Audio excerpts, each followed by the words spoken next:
Calm your mind. Claim your peace. Mastery over triggers starts here. This audiobook teaches practical skills to stop letting anything affect you. Chapters: strengthen emotional boundaries, redirect triggers with fast reframes, build mental distance, ground with sensory anchoring, slow in dialogue, replace assumptions with evidence, practice controlled detachment, train micropauses, reduce load by pruning stressors, reinforce self-trust through alignment. Each chapter provides concise exercises, daily habits, and step-by-step practices that produce immediate calm and lasting resilience. Subscribe to Audiobook every day for daily guided lessons, progress reminders, and the consistent momentum needed to transform reaction into choice. Expect measurable, lasting results. Number 1.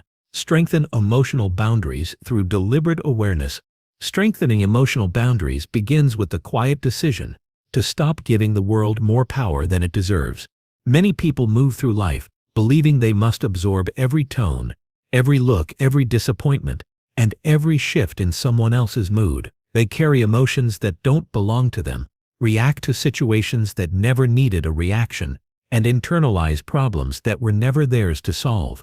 Emotional boundaries are not walls, they are filters. They help you know what enters your inner world and what stays outside. And deliberate awareness is the skill that sharpens this filter with precision and calm authority. Awareness is your first line of defense. It's the space between an event and your reaction, the small pause where your mind can observe instead of absorb.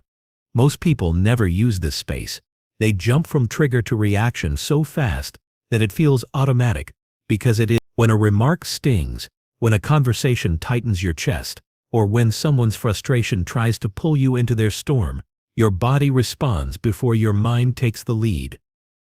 Strengthening emotional boundaries begins by slowing down what once felt instantaneous. It means noticing the early signals: tight shoulders, rising heat in the neck, a sudden shift in breathing, or the familiar tightening behind the ribs. These signals are not problems, they're guides showing where you're about to hand over your power. Deliberate awareness teaches you to catch these signals the moment they appear. Instead of reacting, you observe. Instead of drowning in the emotion, you name it. Instead of surrendering to old patterns, you choose differently. This shift doesn't require aggression, confrontation, or coldness. It requires maturity. You learn to recognize that other people's words belong to them, not you. Their opinions are shaped by their history, their beliefs, their wounds, and their assumptions. Their emotional storms form from weather systems you didn't create. The moment this truth becomes real to you, emotions stop sticking to you like wet paint. They slide off because you no longer claim them as your own. Awareness also means understanding that not every feeling that passes through you deserves your attention. Some emotions are echoes of old memories. Some are projections from people around you.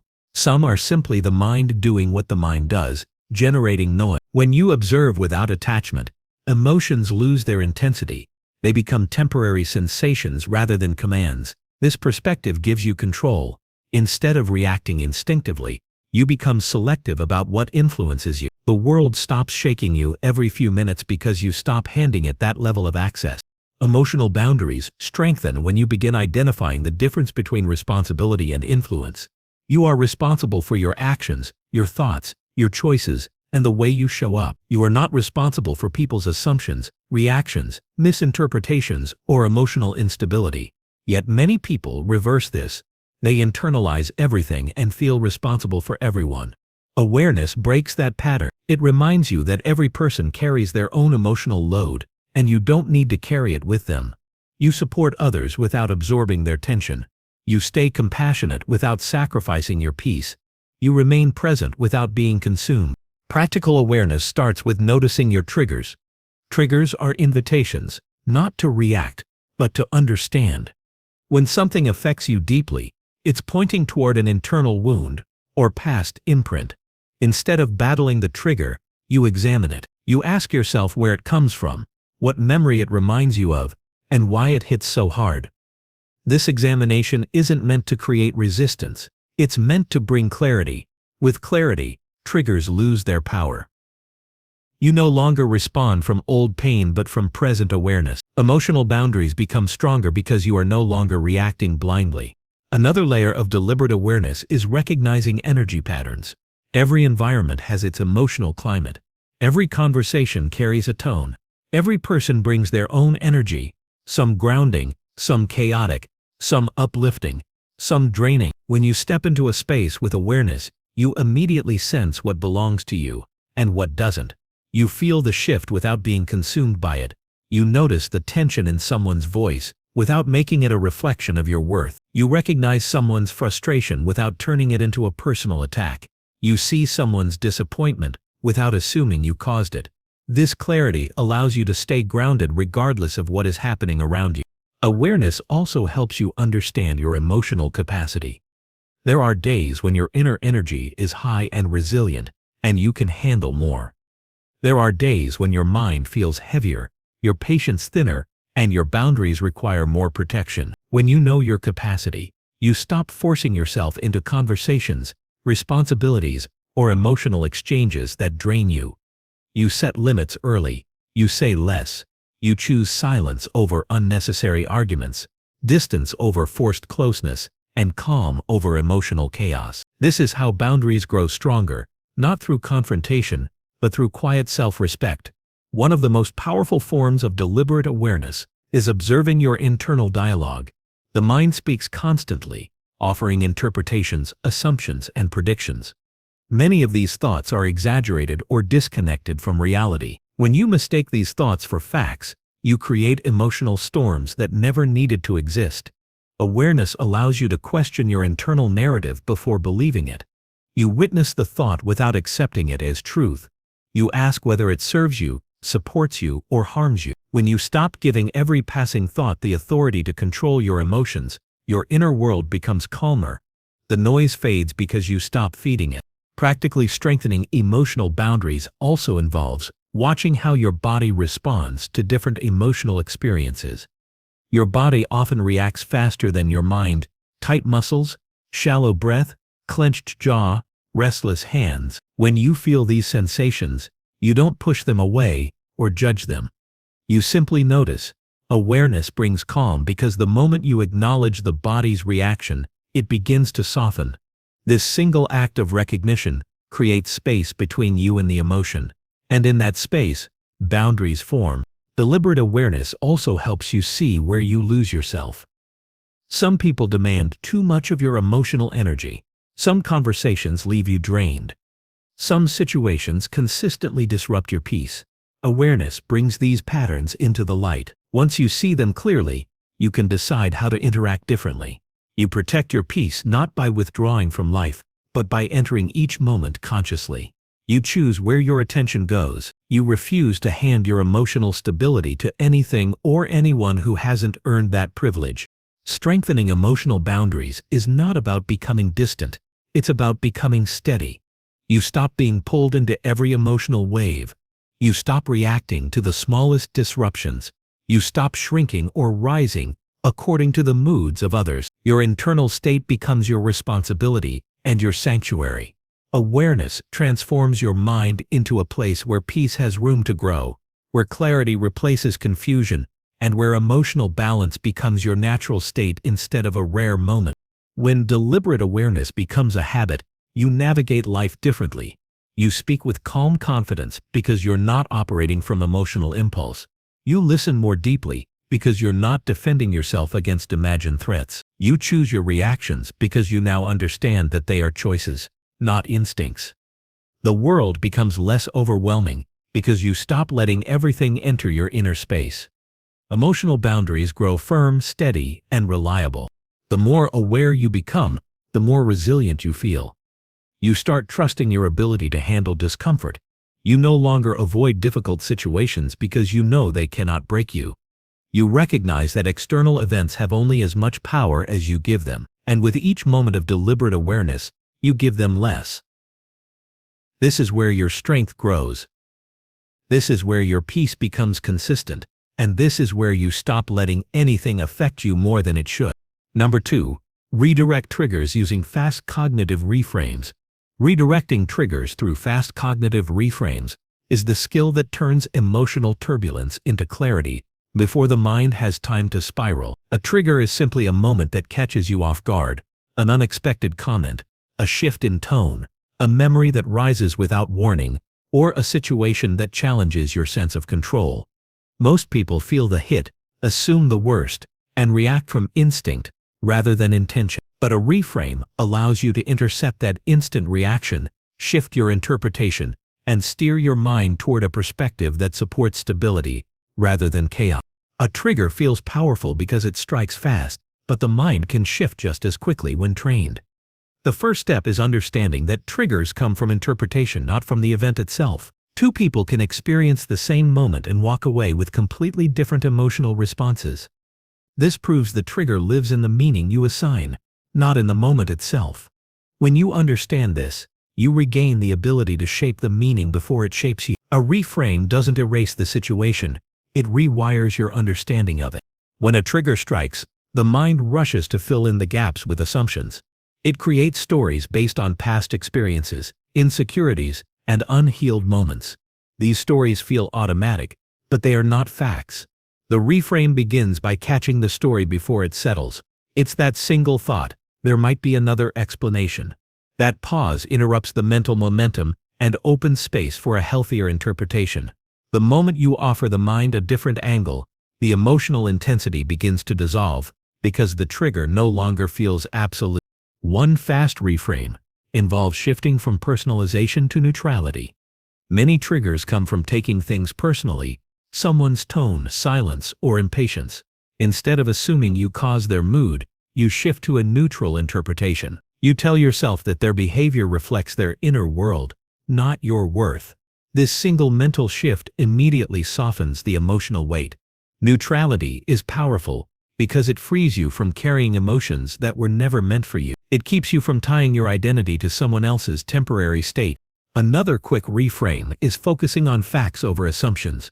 Assumptions fuel anxiety, but facts restore balance. When you catch your mind creating a negative story, you pull your attention back to what you actually know. Instead of spiraling into conclusions about motives, judgments, or intentions, you choose to wait for real information. This simple decision weakens the emotional storm, because most triggers grow from imagined threats, not real ones. By grounding yourself in facts, you prevent the mind from turning small moments into heavy narratives. A powerful reframe involves shifting from threat to challenge. When the mind senses a threat, it activates old defensive patterns, anger, fear, withdrawal, or overreaction. But many situations are not threats. They're challenges that encourage maturity, clarity, or emotional endurance. When you reframe a trigger as something designed to strengthen you rather than harm you, your internal response becomes steadier. You stop feeling attacked and start feeling engaged. The moment you shift the purpose of the moment, the emotion shifts with it. Fast reframing also involves questioning the immediacy of your emotional reaction. Not every emotion needs to be trusted the moment it appears. Some reactions arise from old conditioning. Some come from fear-based thinking. Some are tied to expectations that no longer serve you. When a trigger hits, you can reframe it as a temporary surge rather than a meaningful signal. This prevents the emotion from taking over. Instead of acting on it, you acknowledge it, allow it to pass, and choose your next step with clarity rather than urgency. Another effective reframe focuses on switching from judgment to curiosity. When you feel triggered, the mind judges quickly. They shouldn't talk to me like that. This always happens. Or I can't deal with this. Judgment locks you into a narrow perspective, but curiosity expands it. Instead of reacting, you examine. You wonder what else might be happening, what angle you're not seeing, or what emotional layer is rising inside you. Curiosity creates psychological space, and in that space, the trigger loses its grip. It becomes information, not an attack. A reframe can also come from focusing on your internal power, rather than the external moment. Most triggers feel overwhelming because you feel powerless in the split second they appear. You can shift your mindset by reminding yourself that you decide how much power the situation gets. This inner reminder strengthens emotional control. It tells the mind that it doesn't need to react defensively because nothing can destabilize you without your permission. When you reclaim your sense of control, The trigger no longer dominates your internal space. Another fast reframe is shifting from expectation to acceptance. Expectations often amplify triggers because they create rigid mental rules about how things should unfold. When reality breaks those rules, emotional tension spikes. Acceptance softens the resistance. It allows events to unfold without forcing them into a specific narrative. You stop fighting what happens and begin responding to what is.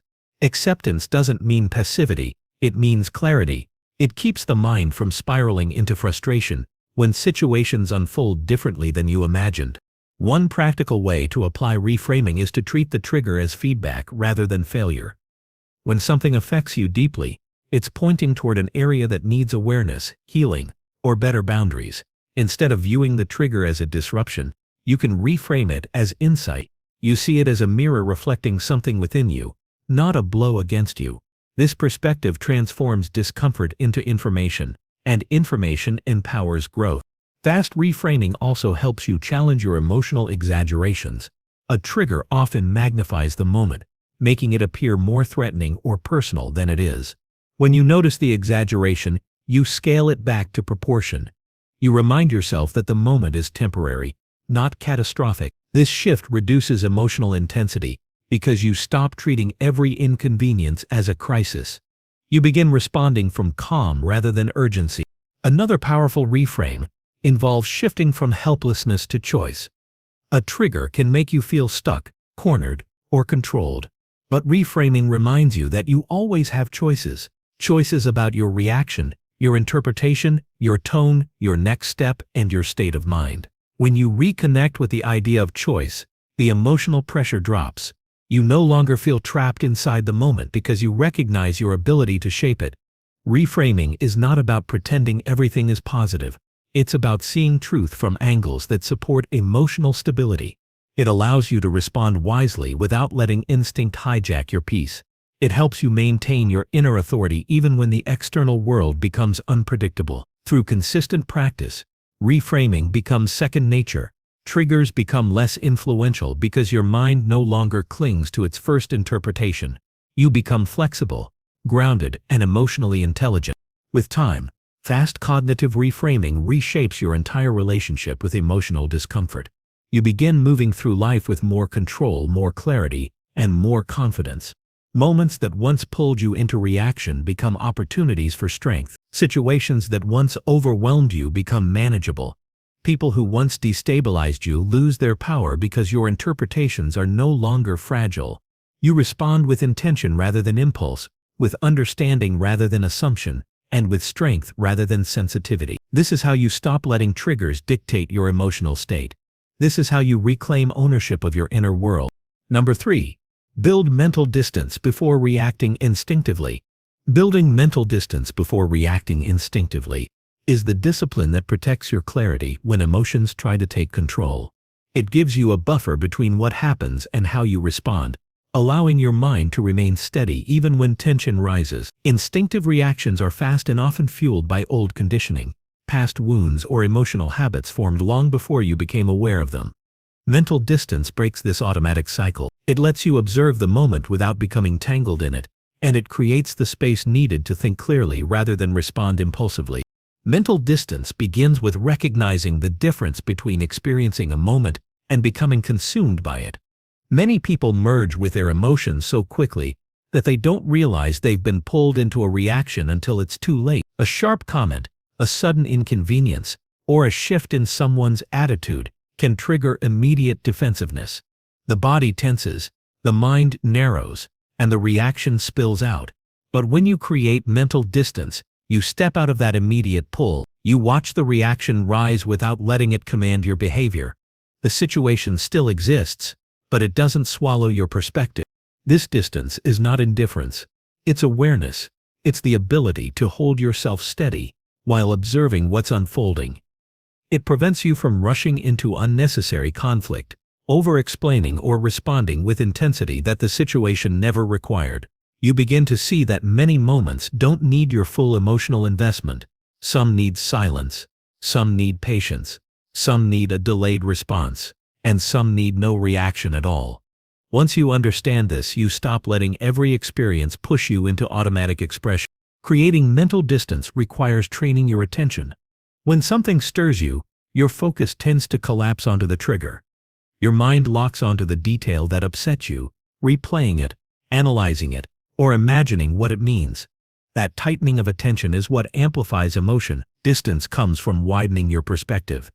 Instead of focusing on the moment that bothered you, you mentally step back and observe the bigger picture. You consider the environment, the context, and your emotional state before allowing any response. This simple shift immediately reduces emotional intensity because your mind now sees more than the trigger itself. One powerful way to build mental distance is by visualizing yourself stepping back internally. When a reaction begins to rise, you can imagine yourself taking a few psychological steps away from the moment, as if viewing it from a few feet behind your body. This mental shift helps your mind detach from the emotional surge. You're no longer inside the reaction, you're examining it.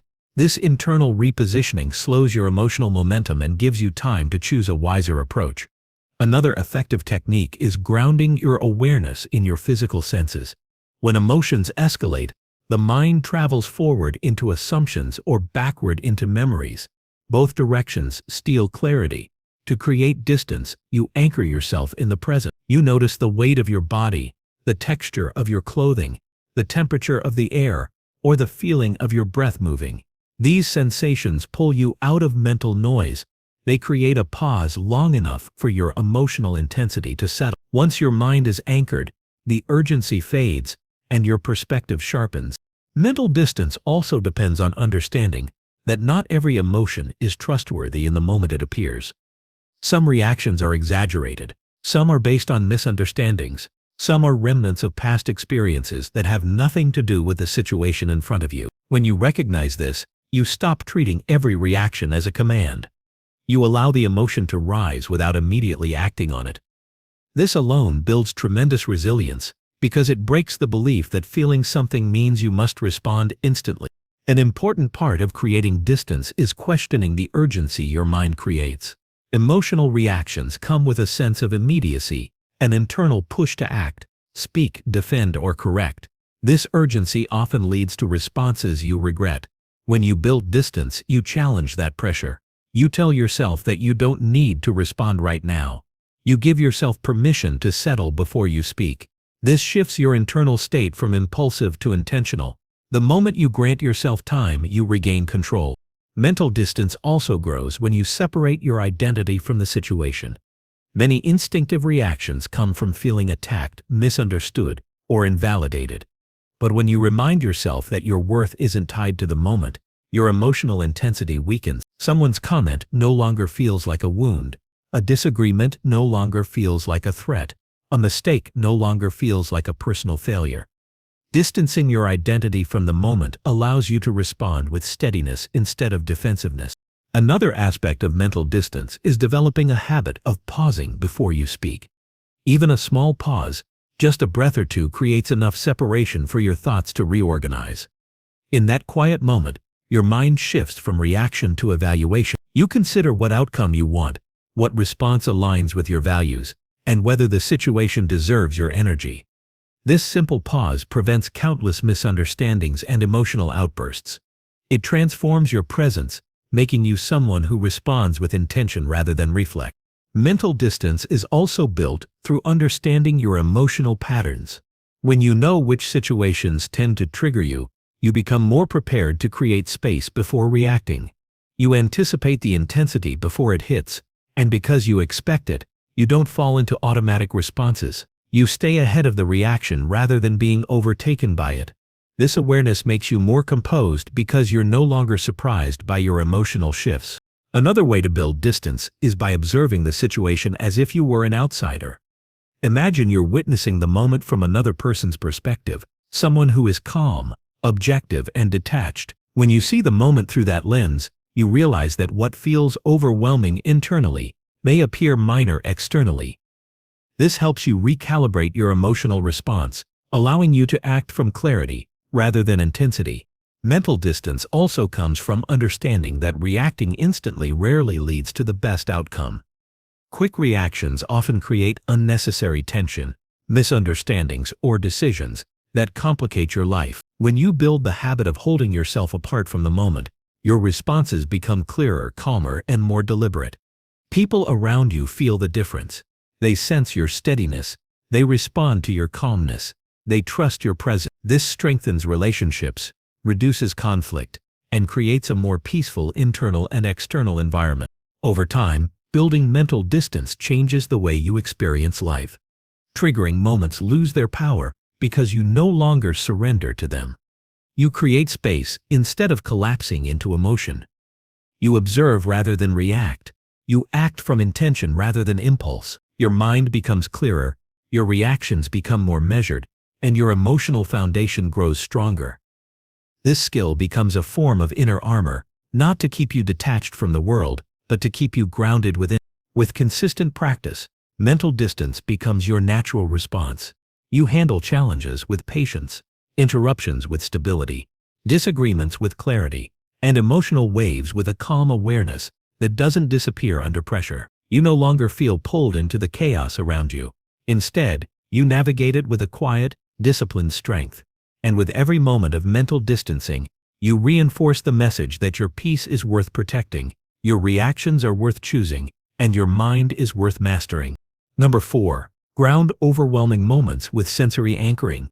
Grounding overwhelming moments with sensory anchoring is the practice of returning your awareness to what is physically real when your mind begins to drift into emotional turbulence. Overwhelm often takes the form of racing thoughts, tightening muscles, distorted perceptions, and a sense of losing control. These internal storms pull you away from the present and into imagined scenarios, exaggerated fears, or emotional memories that intensify the moment far beyond its true weight. Sensory anchoring interrupts that spiral. It brings you back into your body, back into your environment, and back into a state where clarity becomes possible again.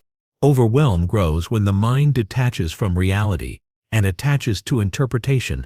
Sensory anchoring reverses this by calling your attention to what you can physically touch, hear, see, or feel. It grounds you in something solid when your emotions feel fluid and unstable. The senses act as stabilizers because they exist only in the present.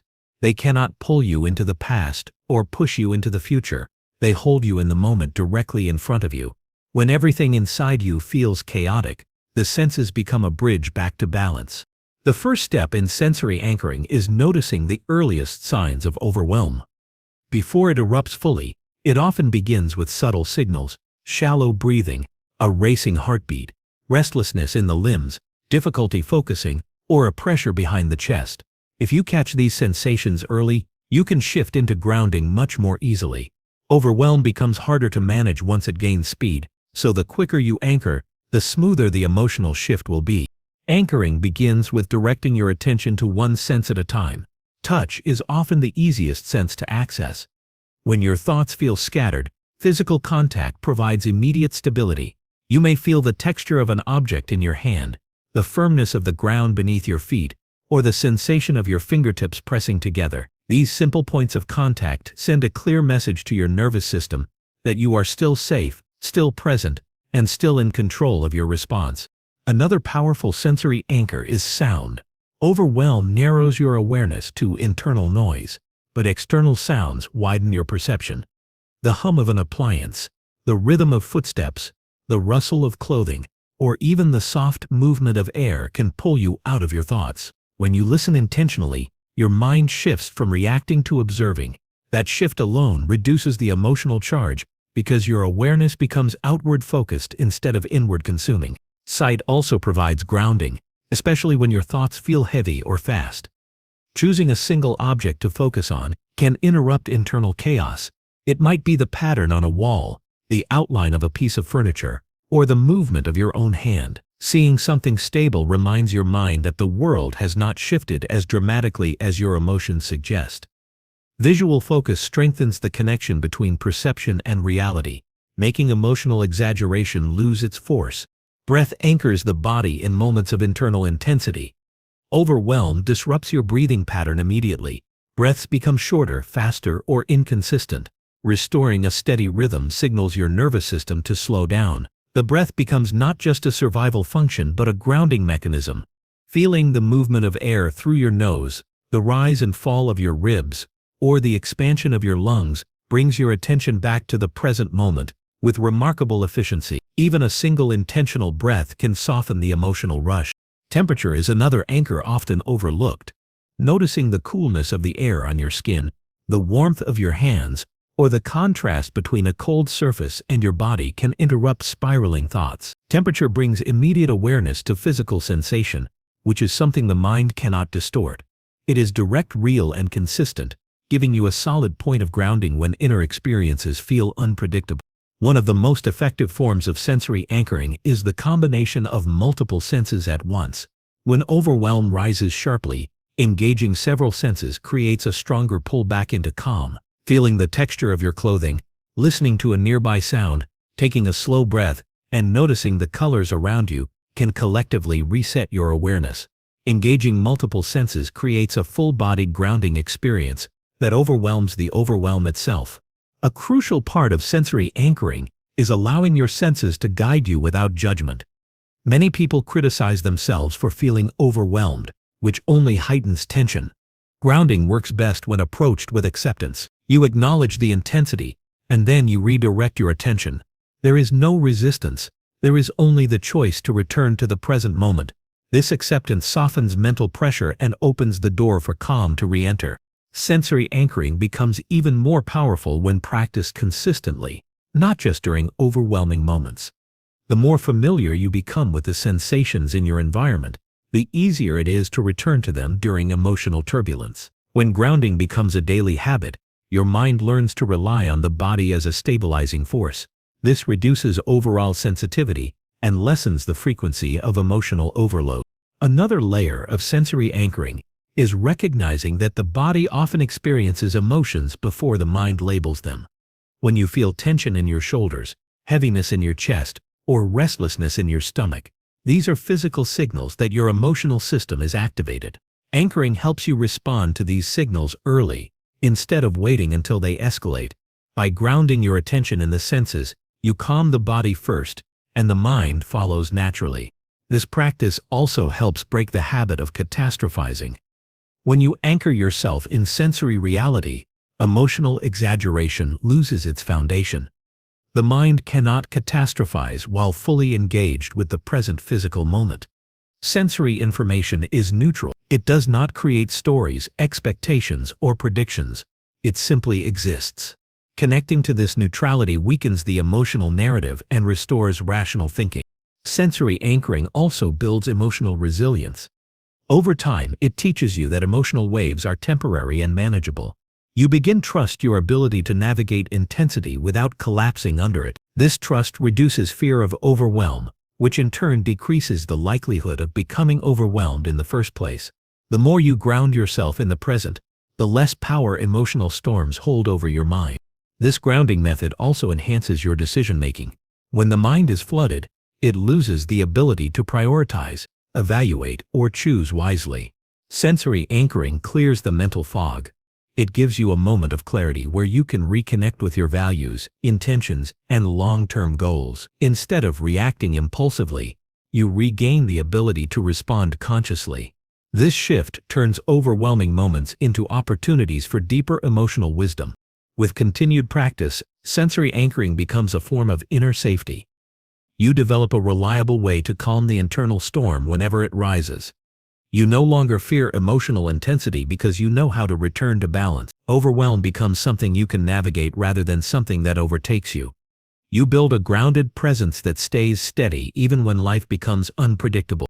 This grounding skill transforms your internal experience. You become more centered, more present, and more in control. Emotional waves lose their power because your senses keep you rooted in what is real. Sensory anchoring becomes a quiet strength within you, a steady hand guiding you back to clarity every time your mind tries to drift away. This is how you regain stability in the most intense moments. This is how you stay grounded when everything feels heavy. This is how you reclaim peace from the inside out. Number 5.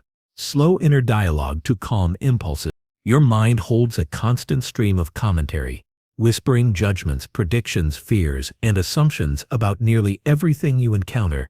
That inner dialogue often rushes ahead of your intentions, pushing you into reactions that don't truly reflect your values or your desired presence. When impulses rise quickly, they're usually fueled by this unexamined mental noise, sentences firing automatically, shaping your emotions before you even notice what's happening.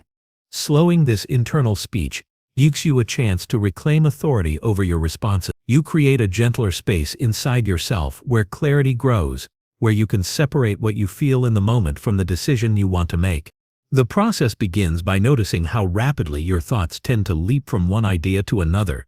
They're usually bundled with assumptions, stories, and emotional tone. When a stressful moment appears, it's rarely the event itself that overwhelms you, but the rapid chain reaction of interpretations that follow. Slowing your inner dialogue allows you to interrupt that chain. You shift from being swept away by automatic thinking to observing each thought as it moves through your mind. This alone weakens its grip. A slowed inner voice becomes more deliberate, kinder, and far more aligned with your long-term interests. Although it feels natural to let thoughts run at high speed, that speed is often a protective mechanism learned from past experiences. You may have trained your mind to rush because you once needed to anticipate danger, avoid conflict, or respond quickly to uncertainty. But in everyday life, that urgency is usually unnecessary. The mind simply continues the pattern because it hasn't been taught a calmer rhythm. So the goal isn't to silence your inner voice. It's to guide it into a slower, more stable pace, where impulses no longer steer your behavior. Begin by sensing the tone of your self-talk. Notice whether it feels sharp, pressured, or frantic. Pay attention to how quickly it jumps to conclusions or dramatizes small issues. You don't need to judge any of it. The goal is only awareness. As you observe this mental pace, gently start stretching the gaps between thoughts. Let one sentence land fully before another one begins. Let the silence between ideas expand just a little. Inner stillness doesn't have to be absolute. A slight slowdown can already shift your emotional state significantly. Once you create this tiny space, emotions have room to breathe. When thoughts slow down, feelings naturally soften. Impulses lose their urgency because they're not being fed by constant mental narration. For instance, when irritation arises, your inner dialogue often pushes it forward with messages like, "This always happens," or "I can't deal with this right now." Slowing that dialogue turns those reactions into simple observations, reducing the emotional pressure that fuels impulsive responses. You begin to see irritation as a temporary sensation rather than a call to immediate action. Another helpful step is to practice speaking inwardly in shorter, steadier phrases. Instead of letting your mind spill long, tangled sentences, reduce your internal commentary to simple, grounded statements. A shorter inner phrase carries less emotional weight. It's easier to examine, easier to release, and far less likely to trigger impulsive behavior. This doesn't mean talking to yourself in monotone instructions. It means trimming unnecessary mental clutter so you can focus on what actually matters. Your breathing plays a major role in slowing inner dialogue. Rapid thoughts often sync with shallow, hurried breaths. When you intentionally lengthen your breathing, your thinking tends to follow. You don't have to perform complicated breathing exercises. Simply noticing your breath as it settles into a calmer rhythm encourages your inner voice to match that tempo. As your breathing deepens, your impulses weaken, and the urgency inside you dissolves. Another powerful shift happens when you view your thoughts as separate from your identity. Most impulsive reactions come from believing that whatever your mind says is a command. When you recognize that your thoughts are simply passing mental events, not truths, not instructions, not warnings, you create natural distance from their influence. This distance immediately slows the speed of your inner commentary because you stop feeding it with belief and emotional investment. You begin to treat thoughts as information rather than order. Moments of pressure are where this practice matters most. When frustration, fear, or confusion rise quickly, the automatic response is to think faster, react faster, and resolve the discomfort instantly. But slowing your inner dialogue at that exact moment is your greatest advantage. It lets you respond with intentionality rather than compulsion. Even a few slowed words internally, saying something like "one moment" or "let me breathe," can redirect your entire emotional trajectory. What was about to become an impulsive outburst turns into a collected decision. Slowing inner dialogue isn't about becoming passive or detached from life. It's about taking ownership of your emotions and choosing how much momentum your thoughts receive. When you speak to yourself internally with a calmer cadence, your nervous system follows. Stress chemicals lose their intensity because your mind is no longer fueling them with rapid-fire interpretations. You begin to understand that your inner voice is one of your strongest tools for shaping your emotional reality, not a runaway mechanism you must endure. As you continue practicing, you'll notice that situations which once triggered you no longer have the same impact. They feel less personal, less threatening, and less urgent. Your mind stops inventing narratives the moment something goes wrong. Instead, you settle into an internal quietness that lets you see events as they are. In that space of slowed thinking, your impulses can't dominate your behavior. You make clearer choices because you're no longer reacting to exaggerated mental scenarios. Over time, this slower internal pace becomes a natural default. Your thoughts move with intention rather than habit. Even when unexpected stress appears, your mind stays grounded enough to navigate it. You begin trusting yourself more because you're not controlled by momentary urges or chaotic thinking. You don't waste emotional energy on imagined problems or premature conclusions. Every decision becomes more balanced because it comes from clarity rather than panic. As inner dialogue slows, your ability to pause grows stronger. The pause becomes a reliable companion, quietly creating space between stimulus and response. That space is where you regain authority over your impulses. It's where you choose which thoughts matter and which can pass without engagement. That space is also where calmness develops, not forced calmness, but a natural emotional steadiness that arises when your mind stops racing ahead of reality. Your relationships improve too, because you no longer respond from impatience or defensiveness. You listen more deeply. You speak with greater intention. You sense your emotions without being pulled by them. People around you notice the change, even if they can't name it. They feel the stability in your presence, the softness in your tone, the composure in your reactions. Slower inner dialogue shapes your entire way of being. This practice is not something you master in a single moment. It's a gentle retraining of your inner world. Each time you slow a thought, you weaken the old pattern that once fueled impulsive behavior. Each time you let silence exist between sentences, you strengthen your control over your emotional landscape. The mind gradually learns that it doesn't need to sprint through every situation. It discovers that clarity lives in calmness, not speed. Eventually, you reach a point where the world feels less overwhelming because you're not amplifying it through rushed internal speech.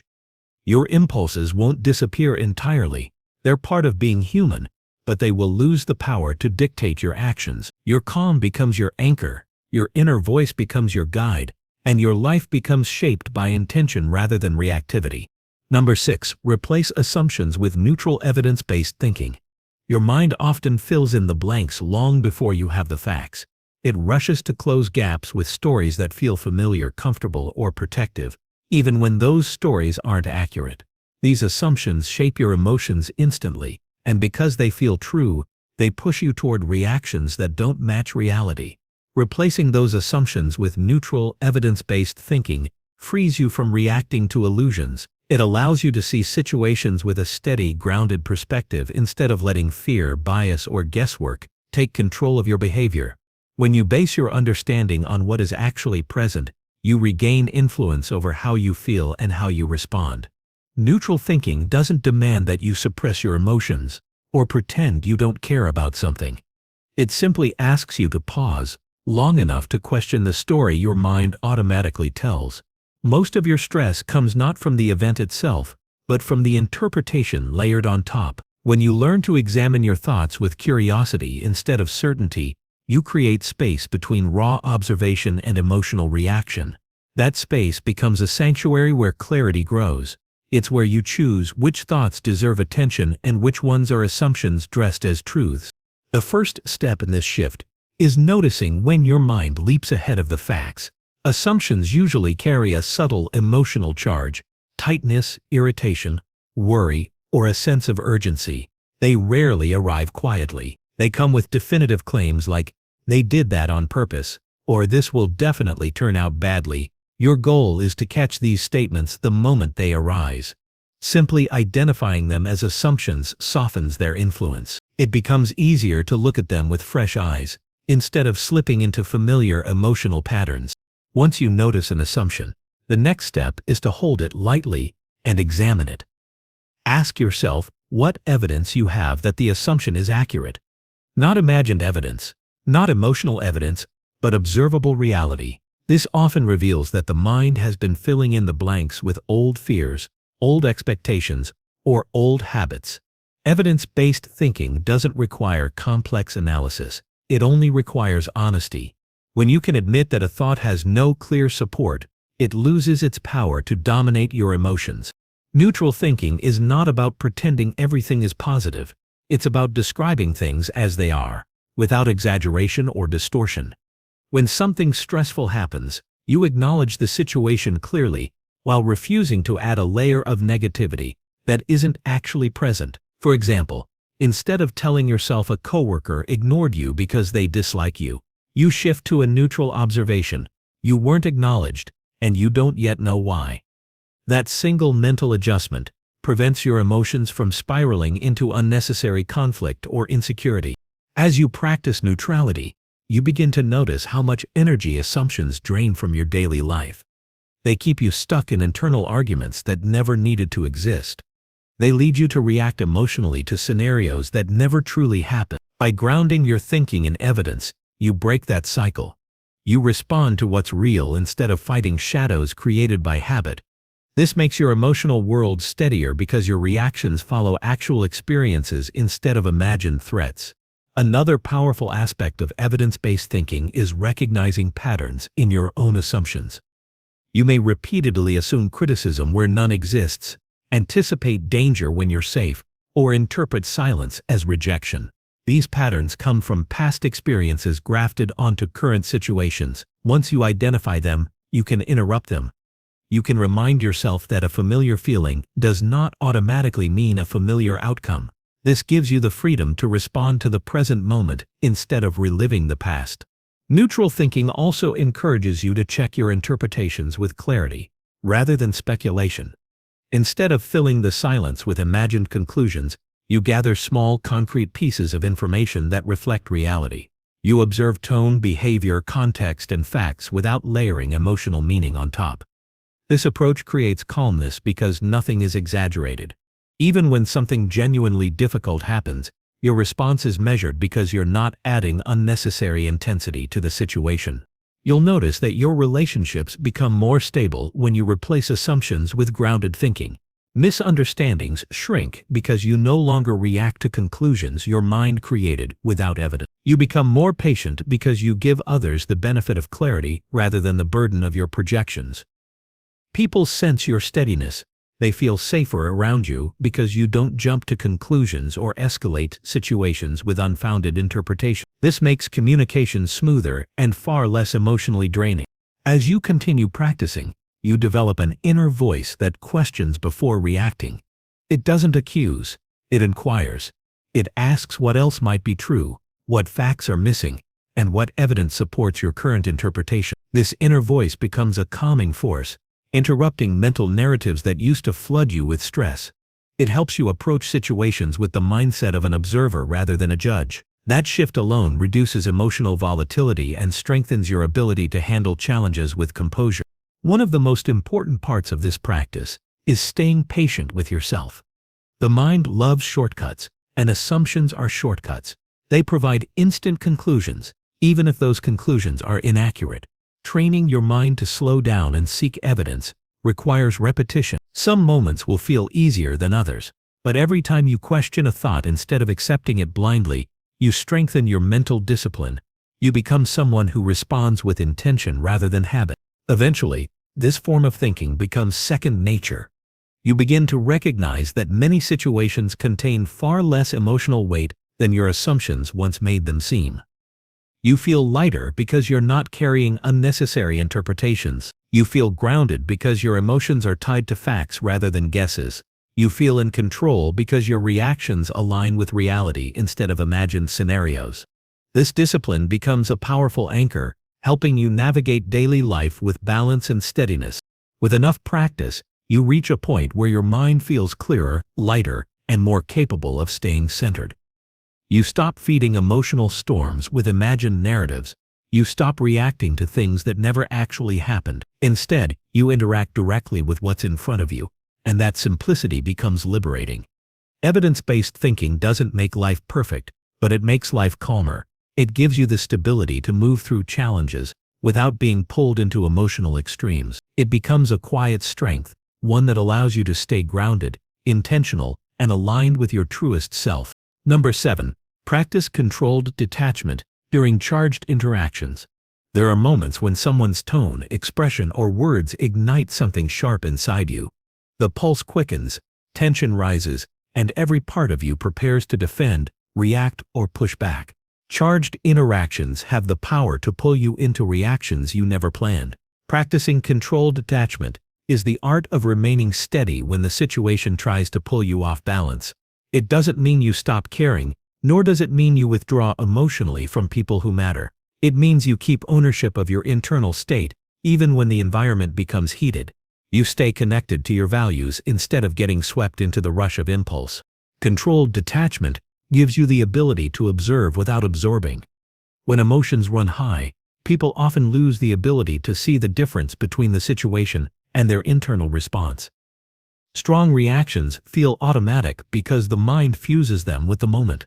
Detachment breaks that fusion. It creates a small but powerful separation between what is happening and how you choose to respond. In that space, you rediscover the strength to guide your behavior instead of letting the intensity of the moment decide it for you.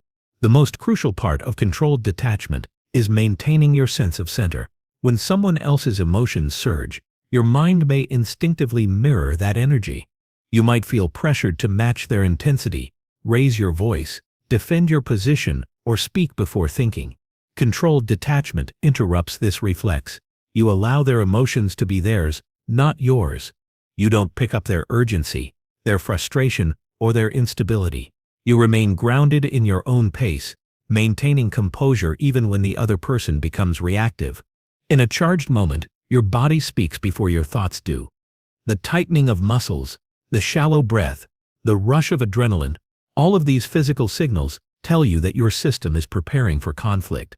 Controlled detachment begins by noticing this shift. Once you observe your body's reaction without acting on it, you interrupt the emotional pull. You acknowledge the tension without letting it command your behavior. This single act can prevent escalation before a single word is exchanged. When someone's emotions spill over and you feel pressure rising, one of the strongest choices you can make is to focus on what you can control: your voice, your breathing, your posture, your choice of words, and your internal dialogue. The other person's behavior might be unpredictable, but your response does not need to follow their lead. Controlled detachment helps you stay anchored within yourself rather than drifting into their emotional storm. You become the steady point in the conversation, the one who refuses to be swept away. In moments of confrontation or tension, the ego wants to defend its territory. It wants to be right, validated, acknowledged, and respected. But controlled detachment removes the ego from the driver's seat. Instead of reacting to protect your pride, you respond to protect your peace. You approach the interaction with the clarity that your worth is not determined by how someone speaks to you in a heated moment. This frees you from emotional traps that once felt unavoidable. The power of controlled detachment also lies in your ability to recognize emotional projection. When the person in front of you is overwhelmed, their intensity may have nothing to do with you. They may be carrying stress, fear, insecurity, or frustration from elsewhere, and you happen to be the closest outlet. When you stay detached, you see the difference between what belongs to you and what belongs to them. You don't personalize their tone or their words. You allow their reaction to be a reflection of their internal world, not an attack on your identity. Controlled detachment allows you to listen without absorbing. You hear the words, observe the tone, and witness the emotion, while still keeping your inner calm intact. You don't retreat emotionally, but you don't join their emotional momentum either. This form of listening is powerful because it keeps you sharp instead of reactive. You can respond with clarity because your mind is not clouded by the heat of the moment. You can choose words that diffuse instead of ignite, steadying the interaction instead of feeding it. In more difficult exchanges, You may face accusations, misunderstandings, or hostility. Controlled detachment gives you the ability to respond based on intention rather than emotion. Instead of reacting with the same intensity, you choose a measured response that aligns with who you are. This choice protects your dignity and preserves your emotional balance. Others may expect anger or defensiveness, but your steadiness stands out. It shifts the dynamic by refusing to respond with equal volatility. Practicing controlled detachment also teaches you how not to internalize chaos. When someone directs their frustration toward you, the instinct is to take ownership of their emotional state. You may feel responsible for fixing it, calming them, or absorbing their discomfort. Detachment stops that pattern. You can acknowledge their struggle without making it your job to carry it. You can stay compassionate without sacrificing your inner stability. This creates healthier boundaries and reduces emotional exhaustion. Another powerful benefit of controlled detachment is that it prevents impulse-driven decisions. In charged interactions, people often say things they later regret. They make choices dictated by tension rather than clarity. When you detach, you allow yourself the time to choose wisely instead of quickly. The space you create between stimulus and response becomes your greatest source of strength. Over time, you begin to anticipate the signs of a charged interaction before it accelerates. You recognize shifts in tone, body language, and energy. Instead of reacting, you mentally step back and observe. This internal step back is not avoidance, it is mastery. You see the moment from a vantage point that gives you perspective. From there, you choose your words and actions with intention. Even in conflict, you are not pulled into emotional turbulence. Practicing controlled detachment during charged conversations also teaches you how to sustain emotional neutrality. Neutrality doesn't mean indifference, it means steadiness. You interact without amplifying the situation. You stay committed to truth, clarity, and reason. When neutrality becomes part of your identity, you carry it into every interaction. People sense the calm you bring, and many situations that once felt explosive become manageable, even predictable. As you strengthen this skill, you start noticing that many charged interactions resolve faster when you hold your ground without reacting emotionally. People often soften when they realize you're not meeting their tension with more tension. Your steadiness becomes a mirror that reflects calm instead of conflict. You reduce emotional friction not by overpowering the moment, but by refusing to add to it. That refusal becomes a discipline that shapes every part of your life. The more you practice controlled detachment, the more you realize that emotional power comes from choosing what you give your energy to. Not every remark deserves a reaction. Not every tone deserves attention. Not every conversation requires you to defend yourself. You learn the difference between moments that need engagement and moments that require silence. This wisdom frees you from the emotional drain that once consumed you. Eventually, controlled detachment becomes a natural part of how you move through the world. Your responses become intentional, your emotions stay in your control, and your peace remains protected even in the presence of intensity. You stop getting pulled into emotional traps and start navigating difficult moments with a grounded confidence that cannot be shaken. This is the strength that allows you to remain centered, balanced, and unshaken, no matter how charged the interaction becomes. Number 8. Train micropauses to regain inner authority. There is a brief moment that exists between what happens around you and what you decide to do next. It's small, almost invisible, yet it holds more influence over your life than anything outside you.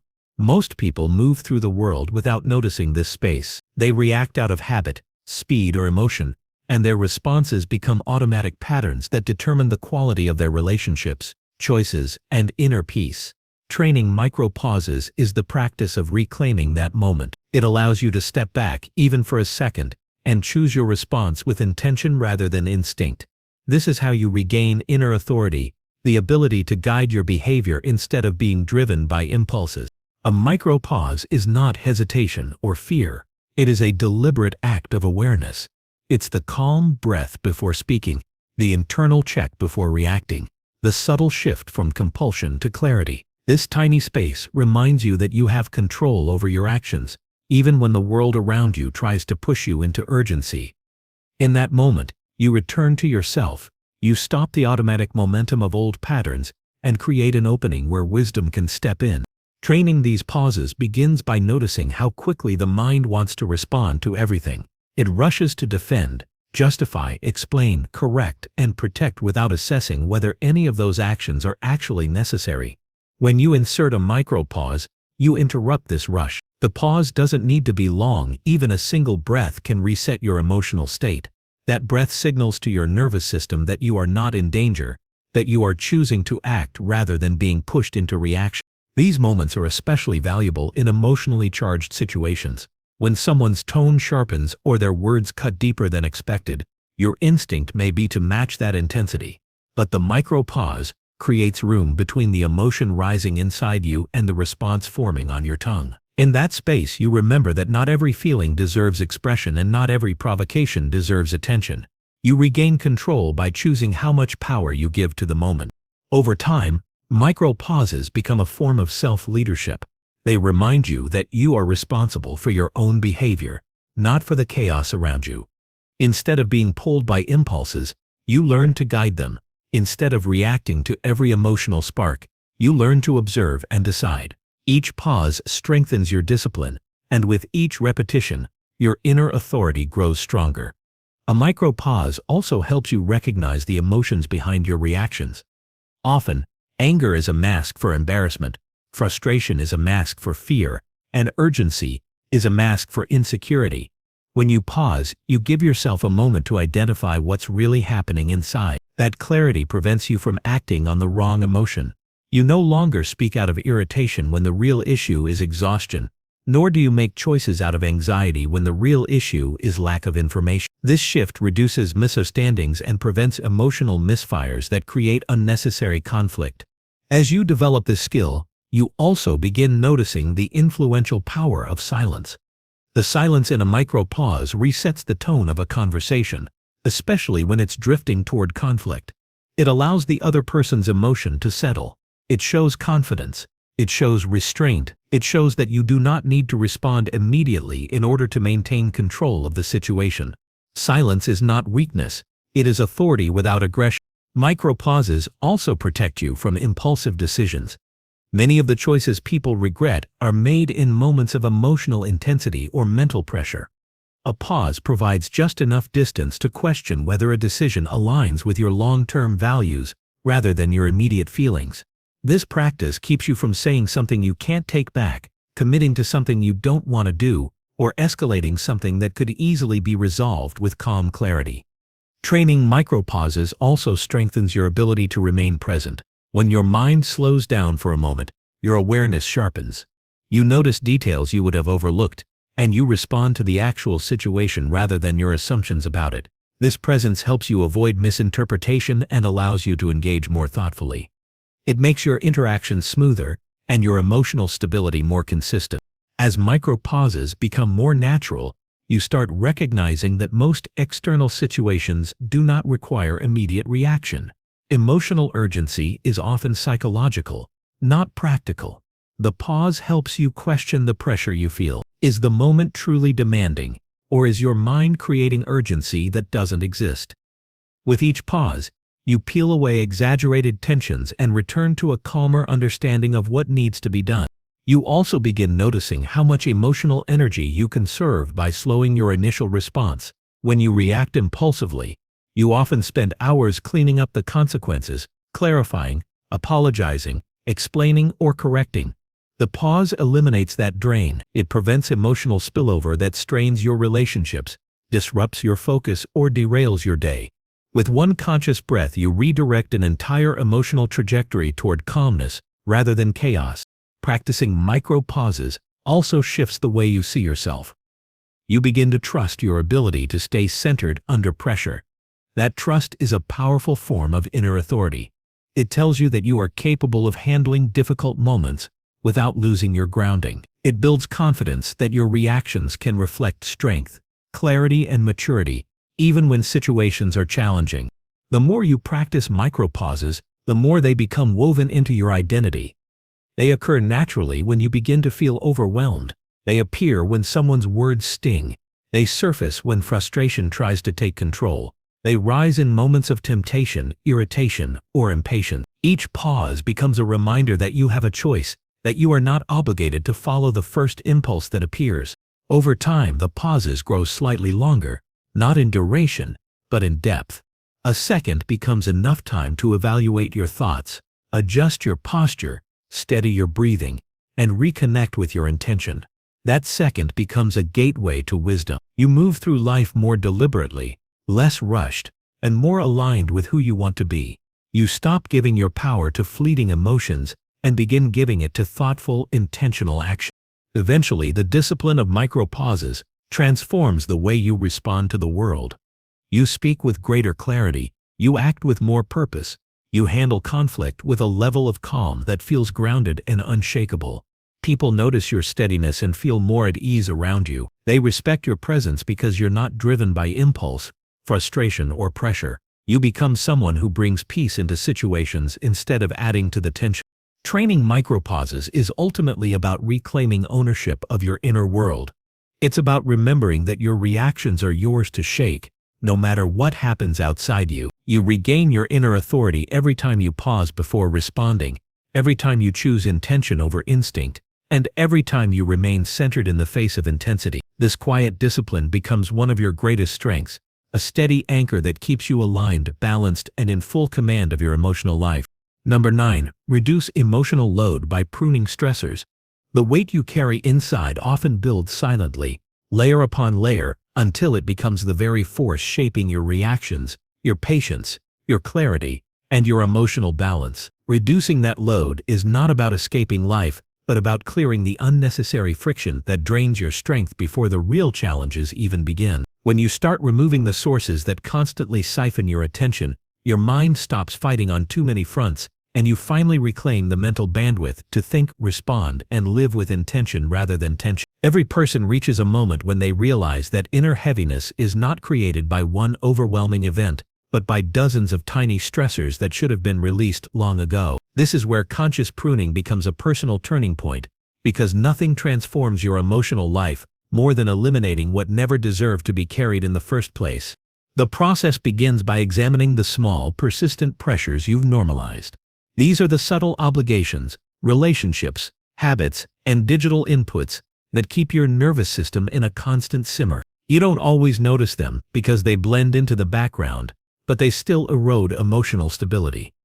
The mind can handle challenges, but it strains under clutter. When you identify the unnecessary irritants that once felt too minor to address, you unlock the first layer of relief, without needing any dramatic lifestyle overhaul. It's similar to removing tiny weights from a bag you've been carrying for years.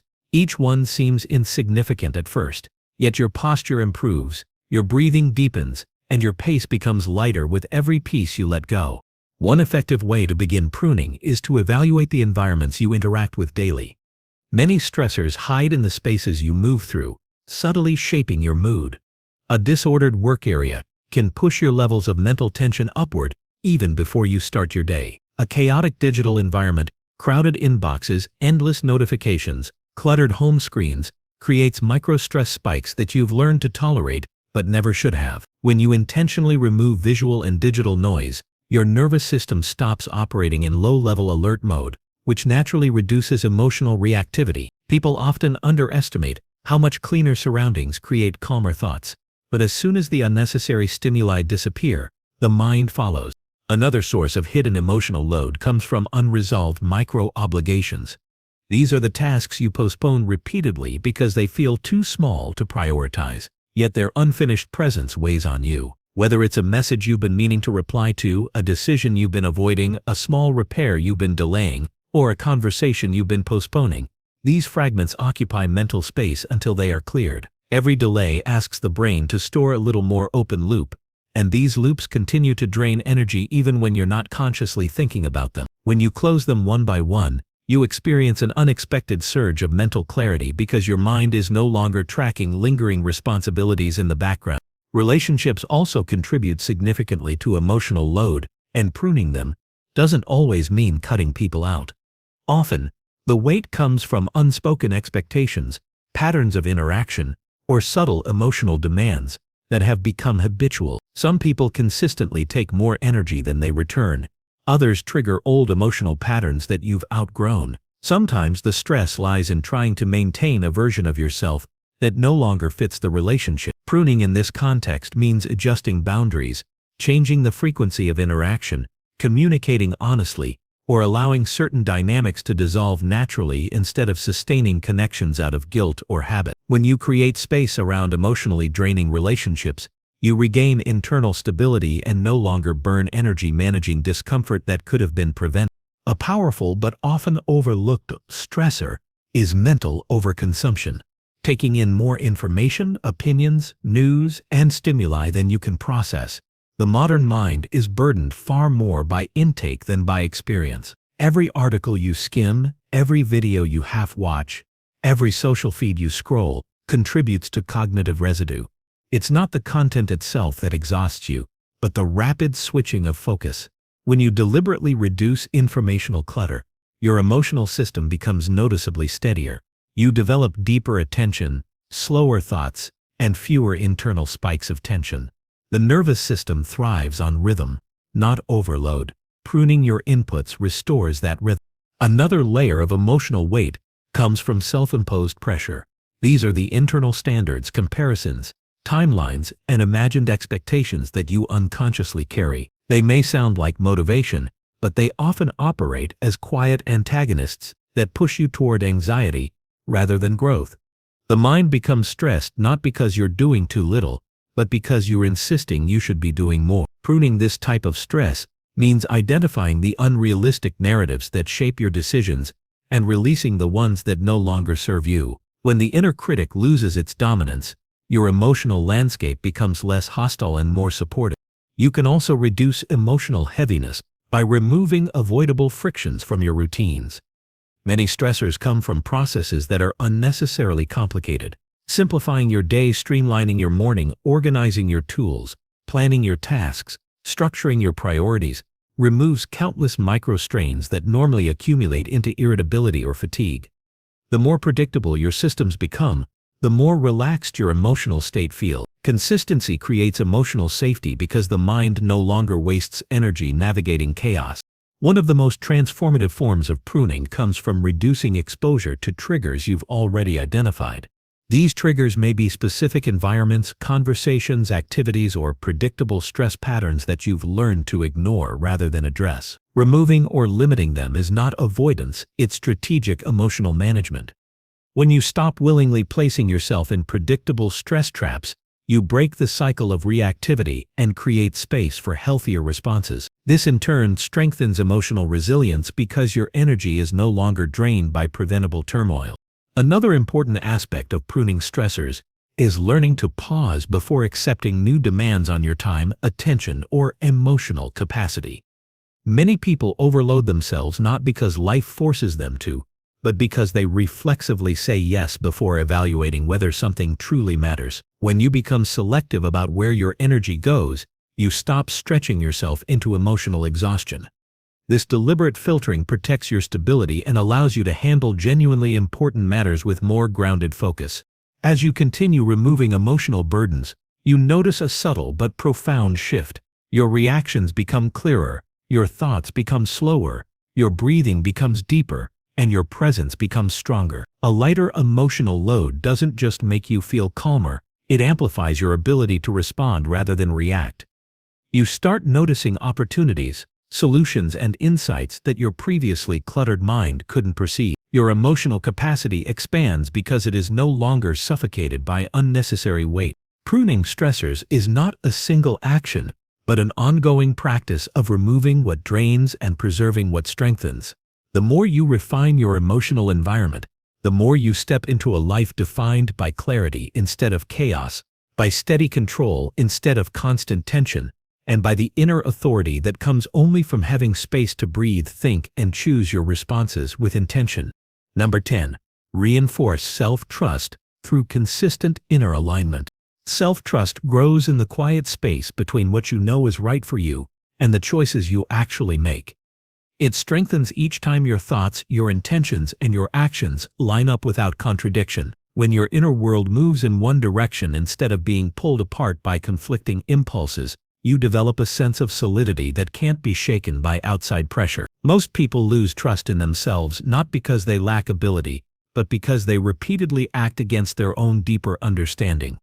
Every compromise chips away at confidence, while every moment of alignment restores it. This kind of trust is not built by grand gestures, it emerges through the steady pattern of showing up for what you know matters.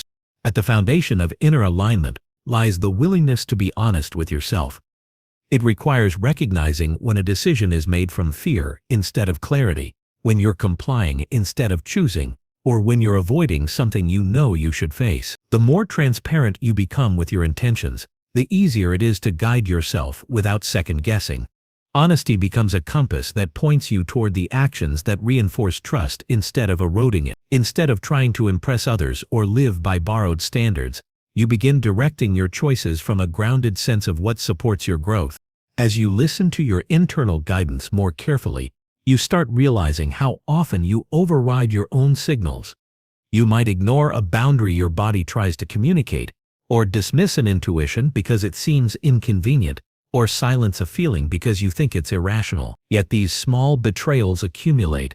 The mind remembers each moment you abandoned your inner voice, and eventually it stops offering clear direction altogether. Rebuilding self-trust means reversing this pattern by responding when your inner cues speak. When you feel discomfort, you explore the reason. When you sense misalignment, you pause. When something feels wrong, you don't push forward blindly. This attentive dialogue with yourself reestablishes reliability. Consistency plays a crucial role in strengthening inner alignment. You don't need perfection, you need repetition. Every time you take an action that matches your internal values, you reinforce the belief that you can depend on yourself. These may be simple commitments, finishing what you start, keeping promises you made to yourself, honoring your limits, or following through on intentions, even when motivation weakens. Each follow-through becomes a brick in the structure of self-trust. Over time, the mind begins to expect reliability instead of uncertainty, and that expectation becomes confidence. Inner alignment also requires learning to differentiate between your authentic voice and the noise of external influence. The world is full of expectations that try to shape your decisions, cultural norms, family pressures, social ideals, and the subtle weight of comparison. When you measure your choices against these influences, you lose contact with your own center. But when you strengthen the connection between your inner experience and your outward actions, you become less swayed by fluctuations in your environment. You no longer rely on others to validate your direction because you trust the clarity you've cultivated within. Another essential layer of self-trust is recognizing your capacity to recover from mistakes.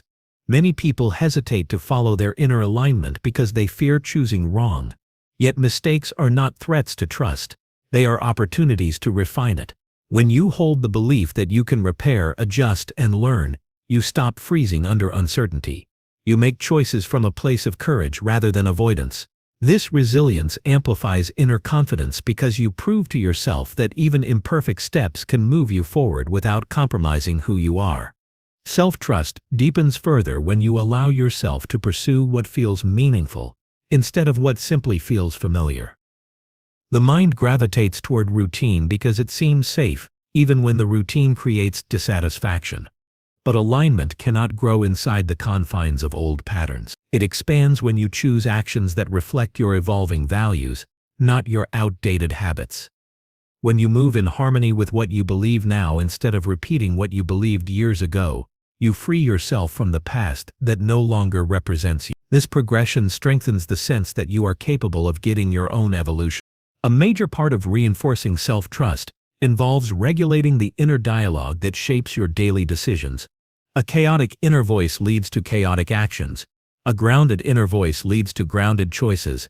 When your internal conversation becomes deliberate instead of reactive, you allow yourself to act from clarity, rather than emotional turbulence. You speak to yourself in a way that encourages follow-through, not self-sabotage. You support your effort instead of undermining it. This shift in tone profoundly affects your ability to maintain alignment, because the mind begins cooperating with your intentions instead of challenging them. To maintain alignment, you also need to recognize when your energy is being spent in directions that contradict your sense of purpose. Self-trust weakens when you constantly pour effort into things that drain you, or move you away from your goals. The more your time and attention become aligned with your priorities, the more grounded you feel. This alignment doesn't require dramatic life changes. It can be as simple as adjusting how you structure your day, reducing commitments that don't matter, and increasing the time you dedicate to what strengthens you. These choices signal to yourself that you value your own direction.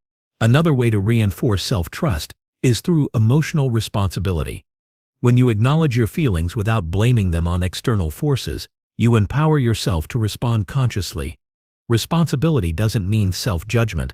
It means recognizing that your reactions belong to you. This ownership strengthens trust because you stop seeing your emotions as unpredictable adversaries and begin treating them as valuable information. The more you understand your emotional patterns, the more accurately you can act in alignment with your deeper needs.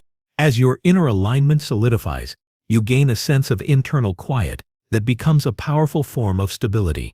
You feel less fragmented because your choices no longer contradict your principles. You experience less hesitation because you no longer struggle against your own instincts. You move with a sense of integrity that becomes visible in your decisions, your boundaries, your relationships, and your ambitions.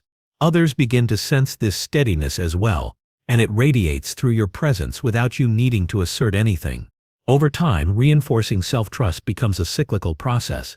The more you honor your inner alignment, the more confident you feel. The more confident you feel, the more naturally you honor your alignment. It becomes a self-sustaining rhythm that grounds your identity and clarifies your path. You no longer rely on approval to validate your choices because you have established a deeper authority within yourself. You trust your reasoning, your intuition, your intentions, and your ability to navigate whatever comes next. With consistent practice, this inner alignment becomes the quiet engine behind your growth. It guides you with stability instead of force, direction instead of doubt, and confidence instead of hesitation. Self-trust is not a destination but a living relationship with yourself, one that strengthens each time your inner truth and outward behavior flow in the same direction.